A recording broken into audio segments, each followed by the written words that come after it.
Hola, ¿cómo están? Bienvenidos a una edición más del podcast semanal donde estoy comentando algunos de los temas noticiosos más importantes de la semana. Y después de una ausencia de 3 semanitas que anduve de vacaciones, anduve de vago, no salí a ningún lugar, pero estuve realizando algunos proyectos ahí pendientes. Subí algunos videos musicales. Terminé de formar un par de libros que pienso publicar pronto. Ya les estaré dando noticias y cosas por el estilo, ¿no? El caso es que sí me desentendí bastante de la política en estas 3 semanas. No ver las conferencias matutinas de López Obrador durante ese tiempo es casi como un masaje cerebral. Que sí, la verdad te ayuda a refrescarte un poco, a desafanarte de la grilla, que si dijo, que si no dijo, que si esto, que si lo otro. Aunque la verdad estuve tentado a regresar cuando estuvo toda la grilla esta de López Obrador en el Consejo de Seguridad de Naciones Unidas, que vamos a retomar un poquito de eso a propósito de la visita a Washington y la reunión trilateral entre López Obrador, Joe Biden y Justin Trudeau. Y también con todo el asunto de Santiago Nieto de la UIF, creo que también estuvo interesante ahí para la comidilla política. Pero bueno, ya lo pasado, pasado. Y esta semana pues vamos a platicar precisamente de la internacionalización de López Obrador, que en menos de un mes visitó 2 veces Estados Unidos, en algo completamente atípico en lo que había sido pues su mandato. Recordemos que solo había salido precisamente a Washington, a la Casa Blanca, durante el mandato de Donald Trump, todavía ahí como para tratar de aliviar algunas tensiones diplomáticas, pero llama la atención cómo empieza a jugar en aguas internacionales López Obrador. Y sobre todo voy a comentar lo del Consejo de Seguridad de Naciones Unidas, lo que dijo, que la verdad me parece una cosa bastante interesante por varias cuestiones que ya iremos platicando. Y también voy a abordar un poquito sobre el asunto del INE, que yo seguido hablo del INE, de la cuestión presupuestal, de los dichos y el pleito de Lorenzo Córdoba con el presidente, y vamos a abordar un poco de esos. Pero bueno, pues vamos a entrarle de lleno a la materia. Y resulta que el día de hoy, este jueves, López Obrador pues viajó desde ayer miércoles, llegó por la tarde-noche a Washington para reunirse con Biden y Trudeau. Van a discutir varios temas, pues ya saben, migración, narcotráfico, el desarrollo, en qué quedó lo del TEMEC. López Obrador por ello había puesto énfasis en que les iba a explicar a los expresidentes sus razones por las cuales era necesario aprobar la reforma eléctrica. Y pues me parece que no sé qué tanto vaya a salir de estas reuniones, pero sin duda pues es el primer encuentro cara a cara que tiene López Obrador con Biden, más allá de las llamadas telefónicas. De hecho, vamos a poner un poquito de la reunión. Y contrario a lo que los propagadores de la ruina, o los agoreros de la infamia, como yo les llamo, habían vaticinado que iba a ser un desastre la relación diplomática entre México y Estados Unidos, luego de que López Obrador había tardado en reconocer a Biden como presidente. Pues hasta el día de hoy, hasta la fecha, no hemos visto que sea tal catástrofe. A lo mejor ha habido algunos momentos de tensión, pues como los ha habido toda la vida entre México y Estados Unidos, pero hoy, por ejemplo, pues las coordenadas del debate o de la reunión fueron más sobre igualdad y respeto. Eso fue lo que se dijeron mutuamente. Biden por ahí comentó que no veía a México como sus amigos del sur, sino como a un igual, a un par, y que pues ese iba a ser el tono en el que se iba a mantener la relación diplomática. Obviamente en estos asuntos protocolarios pues siempre abundan como estos choros mareadores, que pues son mucha retórica, mucho rollo, y que no necesariamente tienen que ver con lo que sucede en la vida real. Es cierto que hay presiones de Estados Unidos, por ejemplo, en términos de la reforma eléctrica. Hemos visto al gobernador, al embajador de Estados Unidos en México, a Ken Salazar, pues bastante movido con este tema de la reforma eléctrica. Yo de hecho hace unas semanas hice unos comentarios de que pues que era un claro ejemplo del imperialismo estadounidense, ¿no? Que una reforma eléctrica en México que atañe a su soberanía, a sus asuntos estratégicos, casi casi que le tengan que dar el visto bueno desde Estados Unidos, ¿no? Pero bueno, esto se debe a que pues hay intereses y Estados Unidos pues va a tratar de mantener la seguridad energética de su país pues a costa de los mexicanos, como ha sido siempre. Entonces tampoco hay que apantallarnos por estas muestras pues de respeto entre los mandatarios de ambos países. Por ahí también pues vimos a López Obrador con Justin Trudeau un poco antes, pues también en un tono cordial y demás, pero no sé realmente qué tanto signifique ese asunto. Ahora vamos a ver que esto lo puso recientemente López Obrador. Nos reunimos con el presidente de Estados Unidos, Joe Biden, a quien expresamos el ánimo de fortalecer la integración económica de América del Norte y nuestro reconocimiento a la iniciativa con dimensión social para regularizar a migrantes que viven y trabajan en ese país.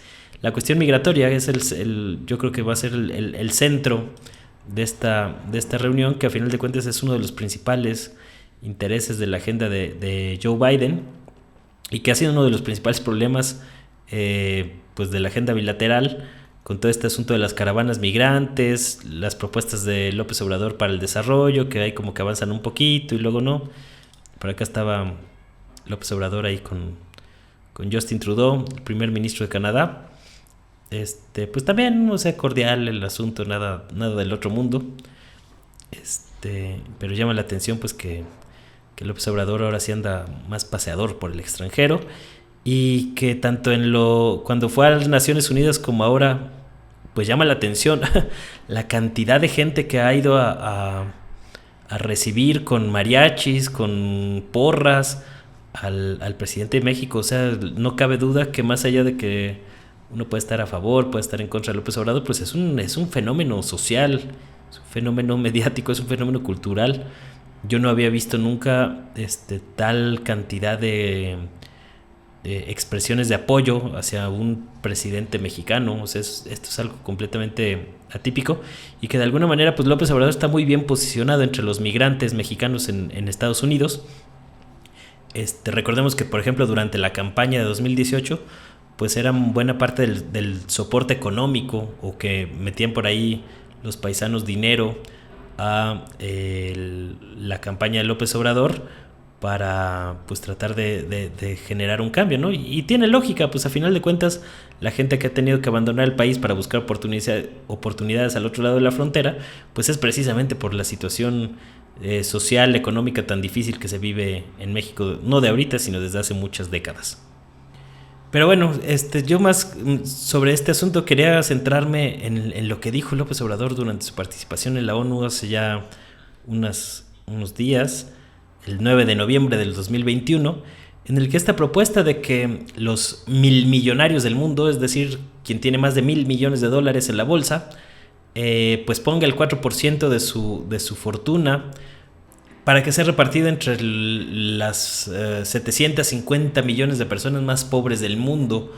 Obviamente esta propuesta fue recibida con mucha frialdad por parte de la prensa extranjera. No vimos grandes desplegados por parte del New York Times, del Washington Post, de The Guardian, y eso hasta lo celebró la oposición en México, ¿no?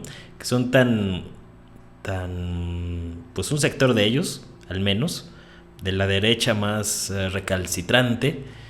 Está el nivel de complejo que todo lo que venga de Europa, Estados Unidos es la super maravilla, pero lo que se ha hecho en México pues es de menor calidad según sus perspectivas, ¿no? Por eso hay que recurrir a tecnología extranjera, es decir, asumen una actitud extremadamente servil a los intereses extranjeros.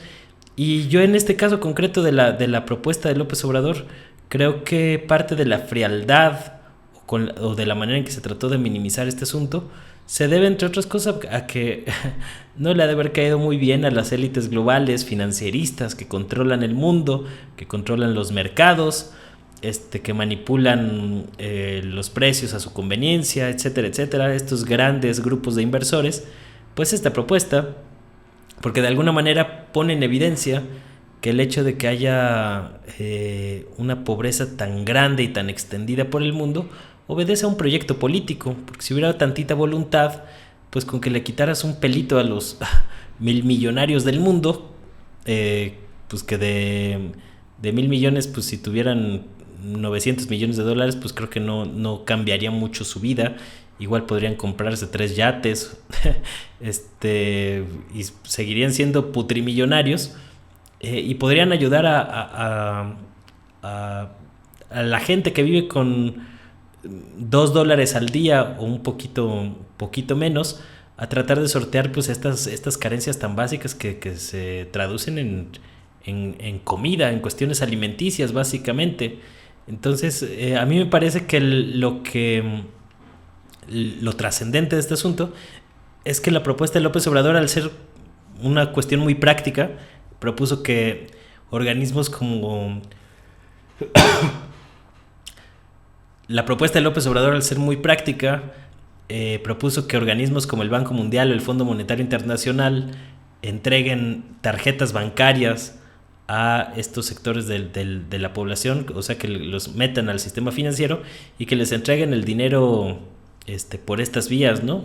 Un poco como reproducir los programas del bienestar que ha implementado en México y que hasta ahorita han dado éxito, para sortear algunos problemas como la pandemia. ¿Se acuerdan cuando muchos sectores de la derecha, de los conservadores, de las cúpulas empresariales, abogaban porque se rescataran las empresas?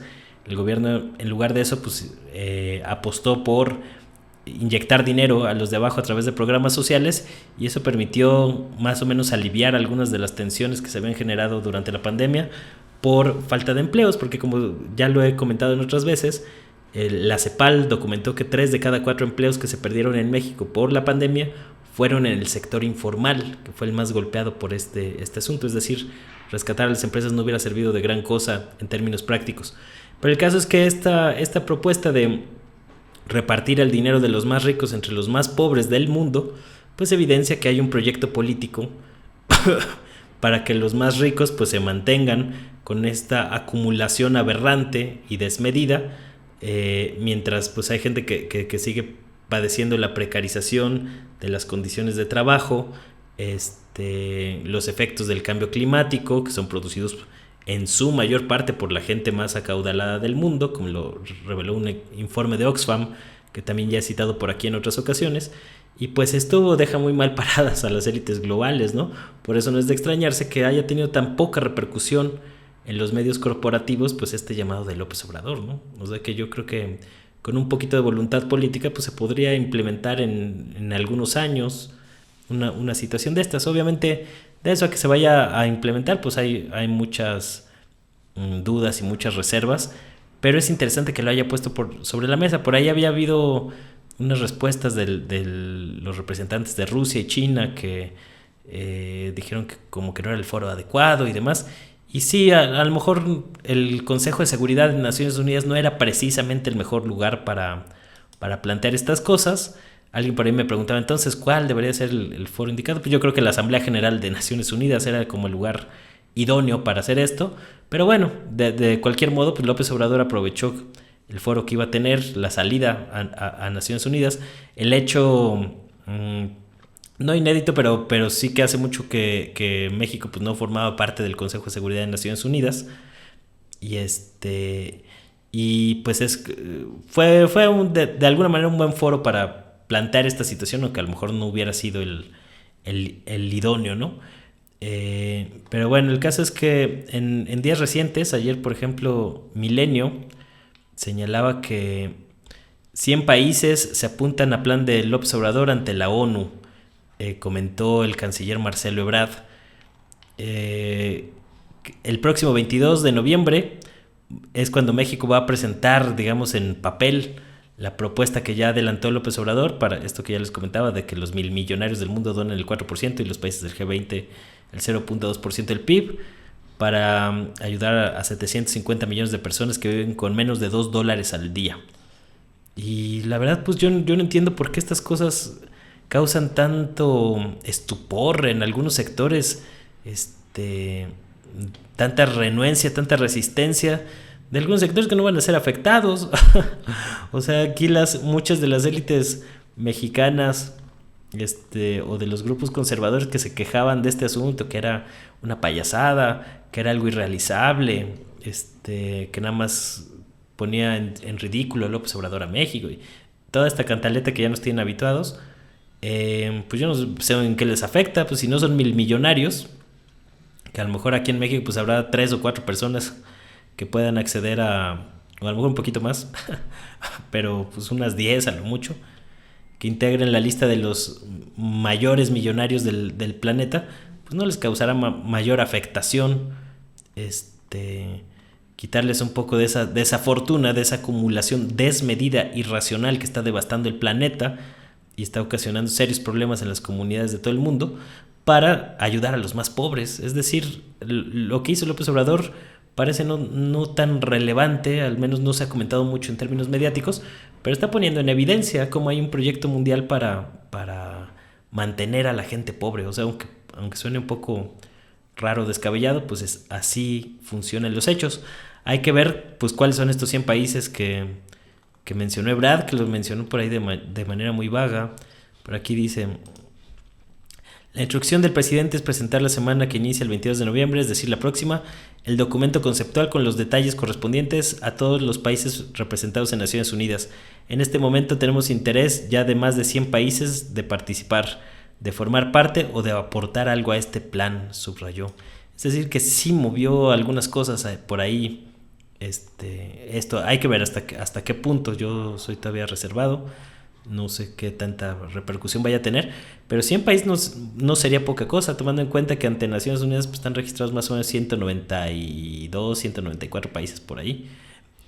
Pues la mitad, hay que ver a cuáles se suman, pero pues sería una propuesta interesante, porque al final de cuentas el mundo tiene que ir transitando poco a poco hacia imponer impuestos a la riqueza desmedida, y una buena medida son estos 1,000 millonarios. O sea, ¿para qué necesitas más de 1,000 millones de dólares? No vas a ni comer mejor, ni vestir mejor, ni tener más lujos. O sea, si tienes 800 millones de dólares en tu cuenta personal, o tienes 1,000 millones o 2,000 millones o 3,000 millones, pues ya no va a haber una diferencia real. Ya son cuestiones de ego, cuestiones de poder, cuestiones de otra índole que se debe de acotar. No puede ser que siga existiendo esa acumulación tan atroz mientras otros no tienen o viven con $2 al día, que vienen a ser como 40 pesos, y con eso tienen que resolver sus necesidades más elementales. El mundo necesita ya transitar y dejar estos vicios de la acumulación estúpida, desmedida, para generar una nueva relación entre los seres humanos. Y este tipo de cosas, por ejemplo, este tipo de apoyos, pues reduciría la migración que está existiendo desde los países africanos o asiáticos hacia Europa, por ejemplo, o de Centroamérica hacia Estados Unidos. Pero pues pareciera que muchos de estos sectores y en estos países, en estas potencias, no quieren ver o no quieren darse cuenta de esta situación. Entonces pues es interesante cómo va a ir evolucionando ese tema. Veremos qué es lo que sucede, pero pues forma parte de este rollo de la internacionalización de López Obrador, que creo que es un momento peculiar en lo que va de su mandato, que empieza a jugar ya en el tablero internacional también, no solo en América Latina, sino que pues ya tenga una relación más abierta o de ida y vuelta con Estados Unidos principalmente, porque a final de cuentas pues es el único país que ha visitado hasta el momento López Obrador, y quién sabe si vaya a haber algún otro país que vaya a visitar. Él tenía por ahí el compromiso de a lo mejor ir a China para agradecerles de las vacunas y no sé qué tanto, pero quién sabe cómo se vaya a dar, y más porque pues eso podría meterle ruido ahorita a los acuerdos que está tratando de sacar con Biden, que son pues más prioritarios, sobre todo el tema de la migración, referente en comparación a lo que pudiera lograr con una visita a China. También por ahí López Obrador en estos días había comentado que iba a exhibir a los legisladores de el Congreso de Estados Unidos, tanto republicanos como demócratas, que votaran en contra de la reforma migratoria de Biden, y eso pues beneficiaría a 38 millones de mexicanos o de personas de origen mexicano que viven actualmente como indocumentados en Estados Unidos. Entonces de alguna manera esto también explica parte de las porras que le echaron a López Obrador ahora que anduvo por allá en Washington y en Nueva York. Pero bueno, vamos a dejar este tema por aquí y vamos a pasar un poco al tema del presupuesto del INE, que ha sido un tema que ha acaparado la semana. Pareciera que el INE pues, fue el único perjudicado por el tema presupuestal, y a mí me parece un poco ridículo y sobredimensionado cómo se ha hablado demasiado de este tema. Y digo, obviamente hay algo de polémica por varias razones, principalmente pues por el pleito político que desde hace ya, pues desde el inicio del mandato, o desde antes diría yo, trae López Obrador con Lorenzo Córdoba, el consejero presidente del INE, y que pues el nuevo tema pues ha sido el recorte presupuestal que hubo, ¿no?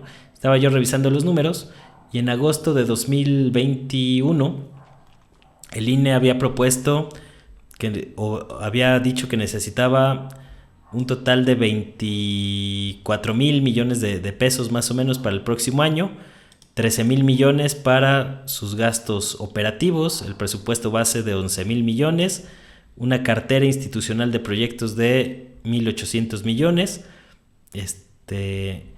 y necesitaba 3,800 millones adicionales para si había esta consulta para la revocación de mandato que está impulsando López Obrador, y otros 1,900 millones para la consulta popular. A mí todavía no me queda del todo claro pues a qué se refieren con que la posibilidad de que exista otra consulta popular, si hasta donde nos quedamos el año pasado, pues en septiembre vencían los plazos para que se propusiera una consulta ciudadana para el año entrante. Por eso López Obrador tuvo que apresurar todo este asunto de las firmas y demás. Entonces pues yo no sé este rubro por cómo lo están contabilizando en el INE, por ahí me quedó un poco la duda. Pero el caso es que el INE decía que necesitaba 5,000 millones adicionales para realizar esto de las consultas. Y pues ¿qué pasó? Que toma chango tu banana en el Congreso. A pesar de que López Obrador había mandado o la Secretaría de Hacienda había mandado el proyecto de darle los 24,000 millones que estaba solicitando el INE, en la Cámara de Diputados le metieron tijera y le recortaron estos 5,000 millones precisamente que estaban peleando, que lo que le pusieron total precautorio es como por si las dudas. Pero pues no sé, digo, sí es un poco fuerte el recorte, 5,000 millones de pesos no es cualquier cosa, pero tampoco yo no veo el drama que hemos visto en los medios. Obviamente pues el drama, la exageración que hemos visto entre los columnistas, entre estos asuntos de que quieren golpear al INE, quieren desaparecer al INE, esta gran institución de la democracia mexicana y traen rollito ahí pues porque a final de cuentas el INE se ha convertido en un bastión opositor. Eso así hay que entenderlo y así hay que decirlo, no es que sea un árbitro parejo, pues lo vimos en las elecciones intermedias, como en el caso por ejemplo de la presentación de los informes de gastos de precampaña y demás, pues juzgaron con un criterio a los candidatos de Morena en Guerrero y Michoacán, y con otro muy distinto a otros candidatos. En el caso, por ejemplo, de San Luis Potosí, el mismo Guerrero, el candidato del PRI, pues tampoco había presentado los informes, y se juzgó con varas distintas, casos muy similares, ¿no? Entonces, pues el INE hoy en día es un bastión del conservadurismo en México. Esa es la realidad. Esto había un remanente del proyecto neoliberal.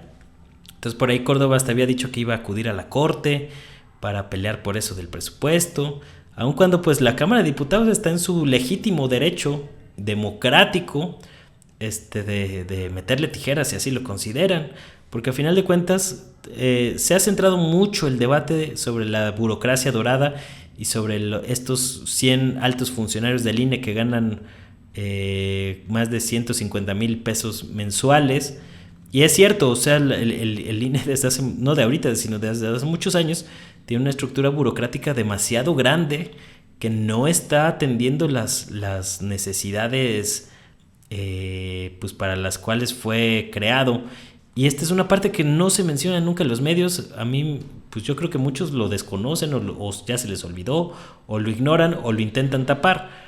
Pero a mí, por ejemplo, que me tocó cubrir justamente el Congreso cuando se dio la reforma política de 2014, yo iba muy seguido a la Cámara de Diputados y al Senado, Y me acuerdo, tengo muy grabadas como las razones que daba Jesús Zambrano, el entonces presidente del PRD, y quien ahorita es todavía el presidente del PRD, tras dejar el cargo un rato. Y él comentaba que era el argumento de por qué se necesitaba transformar al entonces IFE, Instituto Federal Electoral, en un Instituto Nacional Electoral.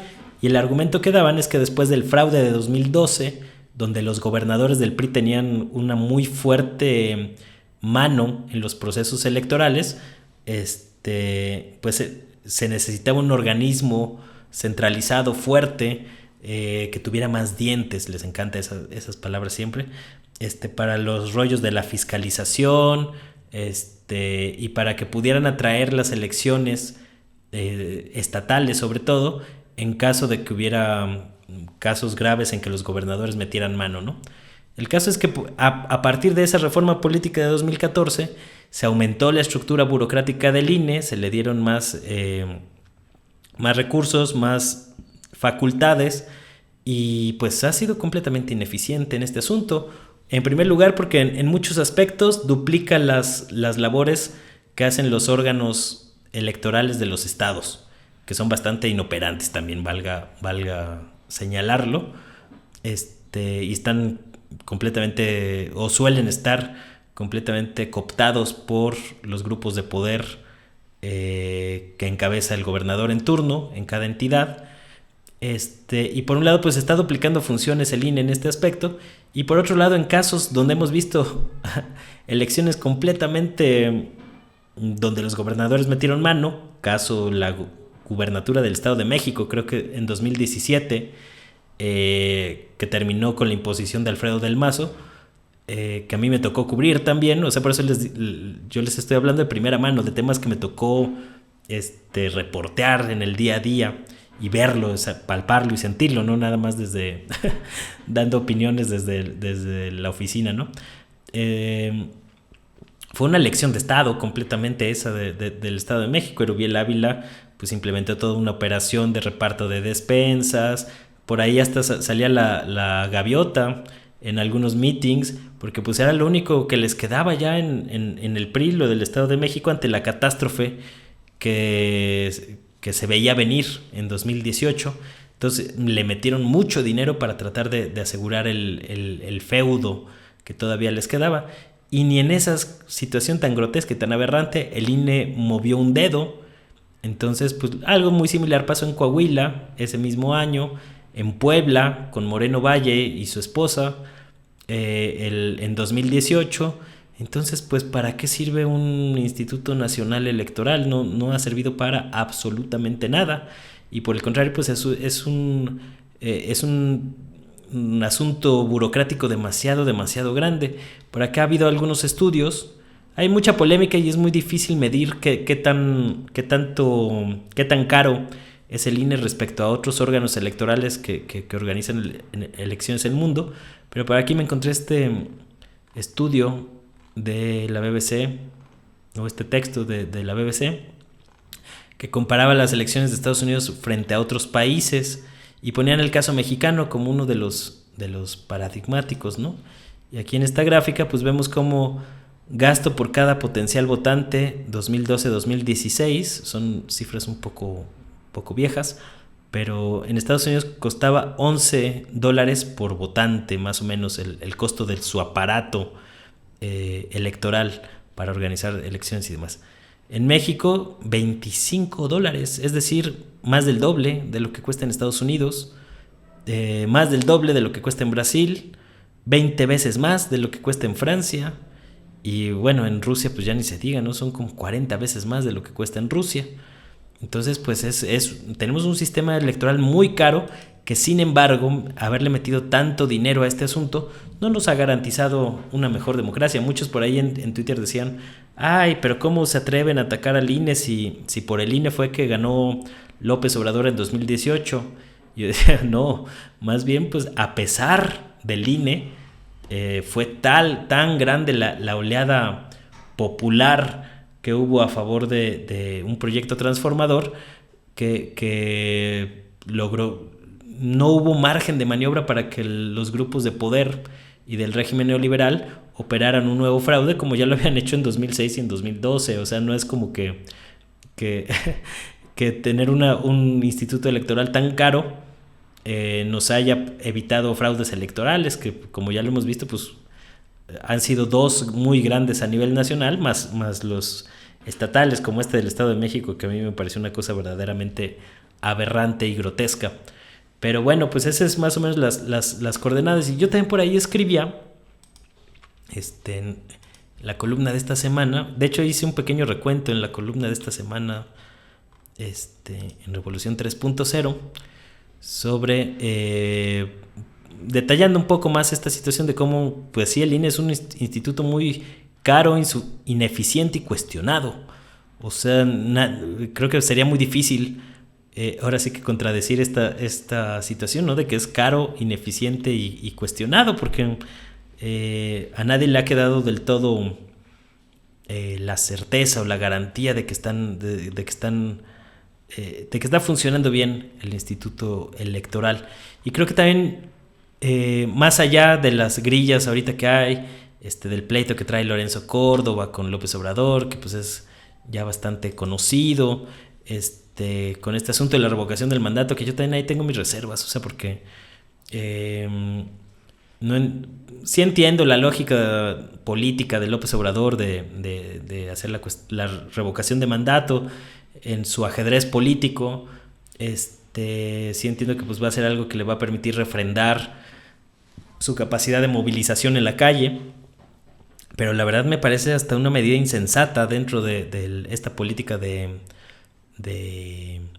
austeridad republicana, gastar 5,000 millones de pesos o 3,000 millones de pesos en algo pues que de momento es completamente inútil, cuando se podría invertir de otra manera. Y más aún porque pues venimos de una consulta popular con la que no ha pasado nada, absolutamente nada. También costó una cantidad de dinero, hubo 6 millones de votos que votaron a favor de enjuiciar expresidentes y no hemos visto ni siquiera un esbozo de juicio contra expresidentes. Es decir, ¿de qué sirve estar pagando consultas si no va a pasar nada a la hora de la hora? Sí, creo que lo de la revocación de mandato sería interesante como un antecedente para futuras ocasiones, en caso de que sea necesario. Sí, eso sí se necesita, pero para como está el país ahorita y demás, gastar pues tanto dinero en esas cosas se me hace un poco absurdo, y más cuando es ese asunto que a mí me trae bastante molesto, la verdad, lo de la consulta popular, que se hizo todo un debate de si había que enjuiciar a los expresidentes, ¿no? Se decidió una cosa y pues ya no pasó absolutamente nada. Entonces pues sí, también estamos cayendo en el uso de estas consultas con fines político-partidistas electorales, y eso también es un riesgo para la democracia. O sea, así como yo creo que es válido y necesario preguntarle a la gente sobre lo que opinan en la toma de decisiones, pues esa opinión se tiene que ver reflejada en las decisiones, precisamente. No nada más consultar porque sí, por mero trámite o por mera asunto cosmético. Tiene que haber consecuencias de las decisiones que tome la gente. Y en el caso de la consulta de expresidentes, pues yo no he visto que se mueva un solo dedo. O sea, nadie ha movido un solo dedo para mover ese tema, cuando la exigencia de justicia pues sigue ahí, ¿no? Sigue latente, a pesar de que pues ya hemos visto algunos movimientos ahí en la fiscalía, con el caso Lozoya, que ya hasta donde yo me quedé pues ya estaba en prisión preventiva ante el riesgo de que se escapara luego del incidente en el restaurante Hunan, que bueno, es un avance, pero no está muy lejos de ser suficiente. La captura ahora de Rosalinda González, operadora financiera y esposa de Nemesio Ceguera el Mencho, el líder del cártel Jalisco Nueva Generación, que provocó pues un gran operativo allá en Zapopan, luego de que medios mexicanos y fuentes gubernamentales aseguran que la hija de Nemesio Ceguera y Rosalinda González, no me acuerdo su nombre, Michelle Oseguera González, había sido como el autor intelectual del secuestro de 2 marinos en represalia, ¿no? es decir, todavía está fuerte la violencia en el occidente del país, y que está pues habiendo algunos movimientos en esta parte del sexenio. Ya vamos para 3 años de este asunto de la Cuarta Transformación. Estamos exactamente a la mitad del mandato de López Obrador. Qué rápido se ha pasado y qué lento a la vez, porque sí ha sido vertiginoso este proceso, pero también un poco desgastante. Por eso uno a veces agradece el masaje cerebral de descansar un par de semanitas para venir con las pilas recargadas, ¿no? Y bueno, pues básicamente eso era lo que yo les quería comentar. Ahora me salió más cortito la edición del podcast, a lo mejor porque vengo un poco desencanchado. Les digo que me dediqué a otros asuntos. Con este tema también, que después vamos a entrarle más de lleno, de que a media vacación me comentaron por ahí que me habían hecho el favor de otorgarme el Premio Nacional de Periodismo 2020 en la categoría de reportaje por una cobertura que hice sobre la historia de cómo México dejó que los niños bebieran desechos de Honda, Nestlé y Hershey's, que fui precisamente a reportar la contaminación del río Santiago en Jalisco, de cómo una gran cantidad de gente en las comunidades del Salto y Juanacatlán padecen insuficiencia renal crónica porque se están bebiendo la contaminación de este corredor industrial que floreció tras el Tratado de Libre Comercio de América del Norte en el 94, y que pues ha ocasionado un exterminio silencioso que sigue sin resolverse. Esta es la nota que publiqué en RT el 23 de enero de 2020, un poquito antes de la pandemia, cuando estaba muy apenas iniciando el rollito de la pandemia, de cómo durante 10 años el gobierno de Jalisco mantuvo en secreto un informe que muestra altas concentraciones de cadmio, mercurio, arsénico, plomo en menores de 12 años, mientras empresas como Hershey's, Honda y Nestlé siguen vertiendo tóxicos al agua con la complacencia de las autoridades. Este tema, que fue uno de los principales temas que usó Enrique Alfaro, el actual gobernador de Jalisco, durante su campaña electoral, pues sigue ahí, sigue sin resolverse. El gobierno federal y de López Obrador tampoco hemos visto que haga nada, ni en este caso, ni en el de la contaminación del río Sonora. Yo creo que son dos temas donde la política ambiental de López Obrador está completamente reprobada, porque si algo se le podía exigir al gobierno de López Obrador en temas ambientales, más allá de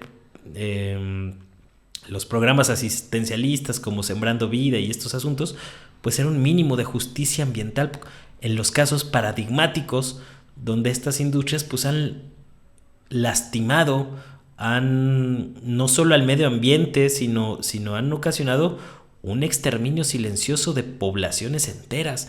Es decir, ¿cómo puede permanecer el Estado mexicano indiferente ante esta situación? Pues todo eso pues lo seguimos viendo en estos asuntos, ¿no?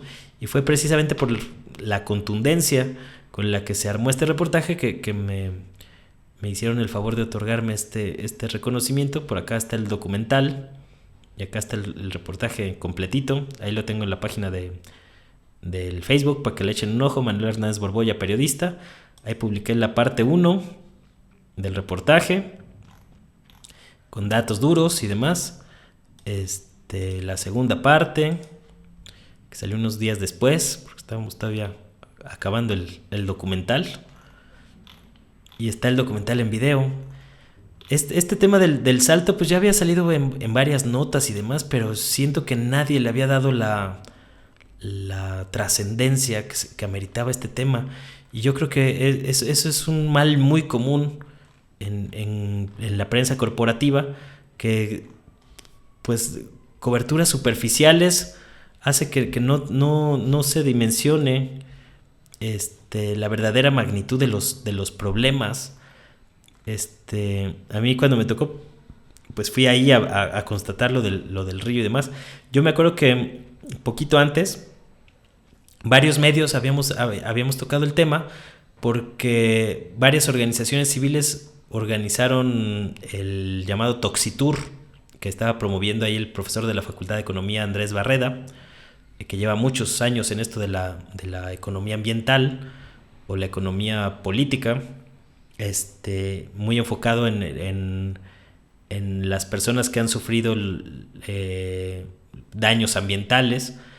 Y, por ejemplo, el New York Times había sacado una nota que incluso los entrevistaron a los reporteros ahí con Carmen Aristegui y demás, precisamente a principios de enero, y ellos decían que no había forma de saber qué empresas habían contaminado el río, lo cual pues denota que fue un trabajo periodístico mal hecho, o sea, porque bastaba meterse al registro de contaminantes, que es una base de datos pública, a la que yo sí me metía y estuve peleándome unas noches con bases de datos en Excel para sacar estos numeritos de las empresas, que se tiene registro documental de cómo se ha contaminado nombre por nombre. Y aquí vemos a empresas como Casa Cuervo, productora de tequila, con más de 9,000 kilos de agentes tóxicos en el río. Grupo Celanese, otra de las empresas que más han contaminado. Hershey's, Honda, IBM, de Nestlé, Mexichem, mismo Pemex, refinación. Es decir, todo esto pues está perfectamente documentado, pero si no se le da la dimensión, si no se le da la importancia que ameritan estos temas, pues va a ser muy difícil que se haga, que se visibilice esta situación, ¿no? A mí me tocó ir al Salto hace muchos años, precisamente con Greenpeace, por ahí del 2000, que sería 2016, 17, y me impactó mucho esa historia. Y ahora que hubo más elementos, consideré una buena medida regresar a hacer algo más amplio. Y pues hablé con muchísima gente, entrevisté a más de 30 personas, muchos testimonios dolorosos, desgarradores. Algunos de los jóvenes que yo entrevisté para el documental fallecieron pocas semanas después por enfermedades que posiblemente puedan ser atribuidas a la contaminación del río. Y pues es de esas historias con las que uno se involucra emocionalmente, ¿no? Entonces yo, dentro de la medida de mis posibilidades, pues sí me gustaría que, más allá del reconocimiento individual, el premio ayude a darle visibilidad a este problema y que pase algo para que se resuelva. No puede ser que una situación de esta magnitud siga ahí como si no pasara nada durante décadas, ¿no? Y mientras la gente sigue padeciendo. Yo creo que si el periodismo sirve para algo, más allá de pelearse en las redes sociales, pues es precisamente para tratar de hacer una diferencia e incidir a favor de la gente en casos donde comunidades enteras y pueblos enteros están siendo exterminados por el capitalismo.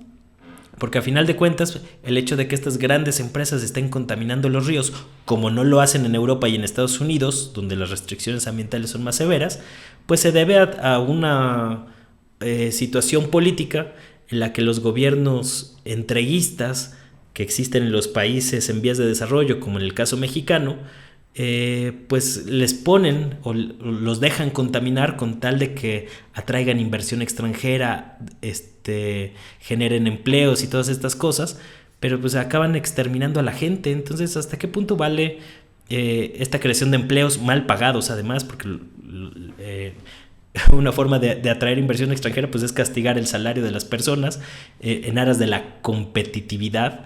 Entonces pues tienes grandes empresas que están maximizando sus ganancias a costa de la gente, de la salud de la gente. Es una tragedia que a mí me parece que no podemos no podemos ser suavecitos con estos asuntos. Son temas que deberían de tener una mayor resonancia, y más cuando vemos cosas como de que el gobierno de Jalisco ocultó durante una década un informe que había mandado a hacer pues el mismo gobierno de Jalisco, en el que se documentó que prácticamente todos los niños de esa región están contaminados completamente con metales pesados, y que lo mantuvieron en secreto para evitar que se hiciera un escándalo y que les afectara por ahí, ¿no? Digo, no nada más fue el gobierno no solo fue el gobierno de Enrique Alfaro el que mantuvo en secreto esta situación, sino también los gobiernos anteriores. Esto es una cosa que lleva muchos años y que debe de resolverse de alguna manera. Entonces espero que, pues bueno, lo que uno pueda contribuir para estas cosas, que los premios sirvan pues también para eso, ¿no? Más allá del reconocimiento personal que uno pueda llegar a tener, que pues siempre se agradece. Yo creo que los premios son también un poco circunstanciales. Así como no me creo yo cuando me insultan todo el día en las redes, tampoco es que me tome muy en serio los elogios, porque pues a final de cuentas eso te mantiene con los pies en la tierra, siento yo. Y pues sí, es bonito que te reconozcan el trabajo, el esfuerzo que uno hace, y sobre todo cuando viene de colegas que conocen del oficio periodístico y que pues a uno también le ayuda como a abrir algunas puertas por ahí. Pero lo realmente importante, o sea, uno cuando se plantea hacer estas historias, al menos yo, no estoy pensando en ganar premios, sino en tratar de visibilizar pues una situación. Y a medida que te metes en estos temas, pues te vas clavando y se vuelve algo pues muy personal también, que te hace tratar de darle una dimensión más amplia para que ocurran cosas, ¿no? Al menos es como yo veo este asunto del periodismo.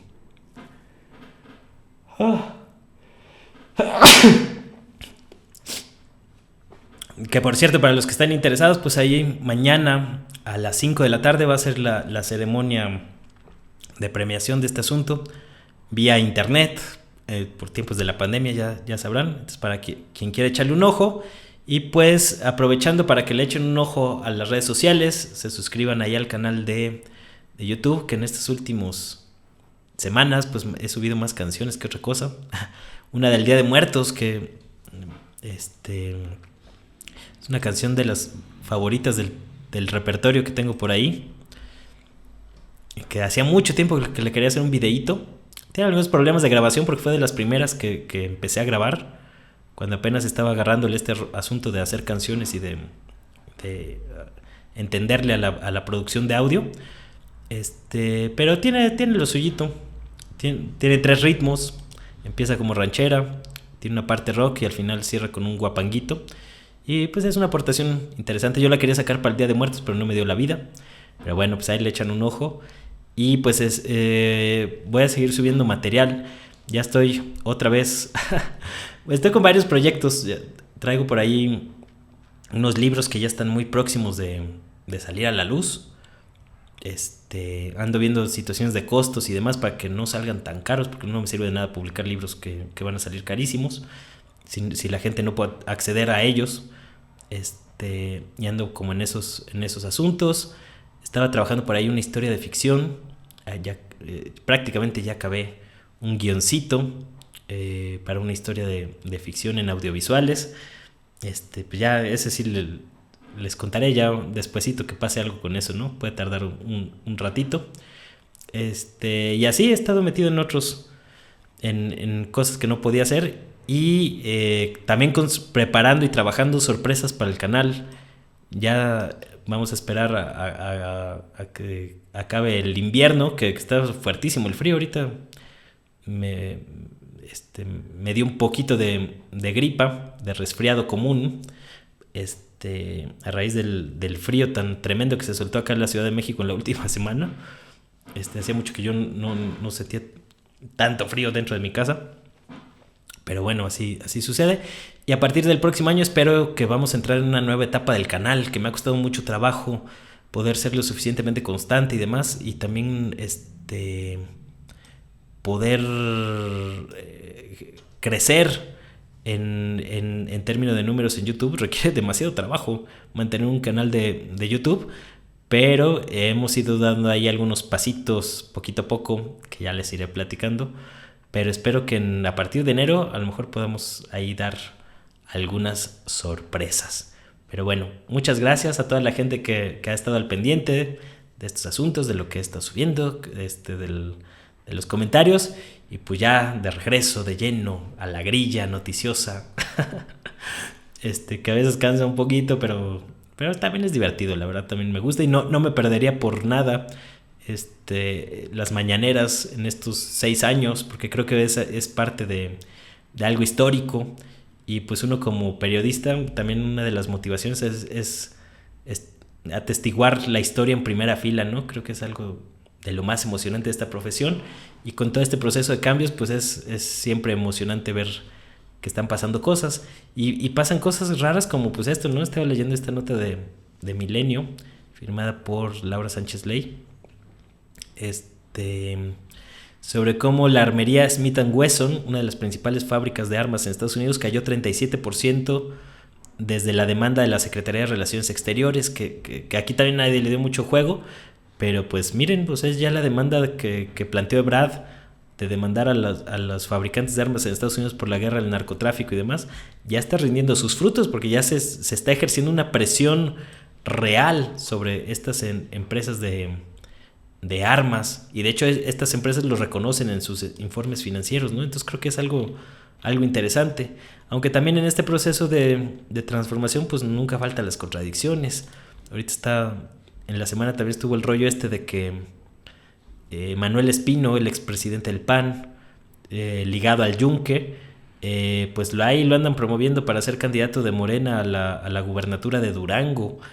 A mí se me haría una tragedia. Yo por ahí, personaje que impulsó a Felipe Calderón a capa y espada y que después se le arrimó a Peña Nieto y que ahora se arrimó a la Cuarta Transformación y por ahí le dieron coba. Yo no entiendo, o sea, lo entiendo desde una perspectiva electoral, ¿no? 2018, pues bueno, necesitas apoyos para ganar la elección, pero que a estas alturas se estén repartiendo el pastel entre sectores de la derecha pues más retrógrada, repartiendo posiciones así, mientras quitan a su base social, se me hace un despropósito y un absurdo brutal de Morena. Y por aquí yo estaba criticando que darle la candidatura a Manuel Espino sería un terrible error de la 4T, y al parecer no les bastó con Lili Telles y quieren repetir la hazaña. ¿De qué sirve un proyecto transformador cuando tienes a puro recluta de la derecha arrejuntándolos al proyecto, ¿no?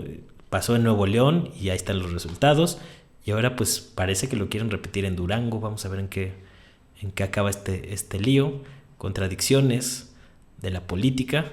Pero bueno, pues muchas gracias a todos. Es todo por esta semana y nos seguimos encontrando por estos rumbos del ciberespacio en próximas ocasiones. Chao, chao.